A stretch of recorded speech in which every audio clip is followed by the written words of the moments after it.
We know him as the endearing champion who liked to do things on his own terms. After retiring, he swapped the racetrack for the show ring, and now the next chapter of Chautauqua's story has begun, right here at Living Legends.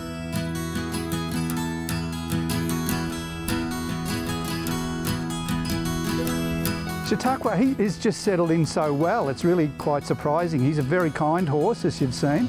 Maybe a little bit inclined to walk over you a little bit. Not in the same way perhaps as Might and Power. There's actually in the first month you can see sort of some similarities between him and Might and Power, but no, he's settled in so well. He's very happy with a paddock mate. He hadn't had a paddock mate since he'd retired from racing. How did you choose Tom Melbourne for him as a paddock mate? Yeah, the choice of paddock mate was a little bit challenging with him, but we chose Tom Melbourne. He's a little bit more man about town, he's a little bit more relaxed on things, and we just thought we didn't want to put someone who's a very strong-willed character like, say, Beauty Generation, but no, we picked Tom Melbourne. Initially we just put them in, we thought we'll put him in for the day and just see how it works, and we haven't taken him out. They've really sort of clicked so well together.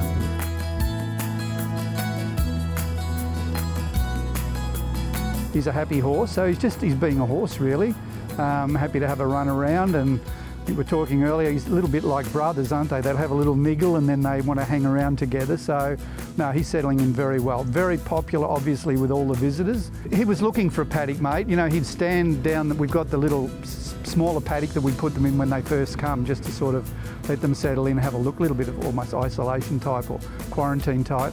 But he was always standing down the far end near Tom and Apache Cat.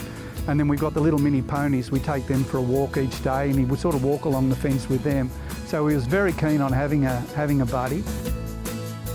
He likes the routine. You see the horses, when the gates are shut at the end of the day, they're a horse in a paddock and they can run around. But for the rest of the day, you know, they know breakfast is going to come around 8 o'clock, and if it's not on time, they're sort of, what's going on here? So there's the routine. And then around 11 o'clock, we've got the tour group. So you've got that part of routine and the connection.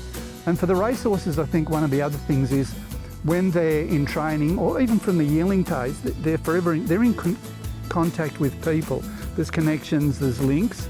So I think that's another part of it here. That sort of link and connection continues. It's the personalities. The racetrack performances, wonderful, and he had that electric finish, but I think, you know, people are intrigued about the personality and just to be able to come up and give him a pat. You know, that link between people and horses, but people and the legends is pretty special. And inquisitive, that'd be another thing to talk about him. Even when the camera was in there today, he was looking, he's inquisitive. He's always looking to see what's going on or watching what's happening in the other paddocks and things. So yeah, he's inquisitive, I'd say that's the big one. But very amenable, very easy to sort of work with, always looking for a pat. So yeah, happy horse.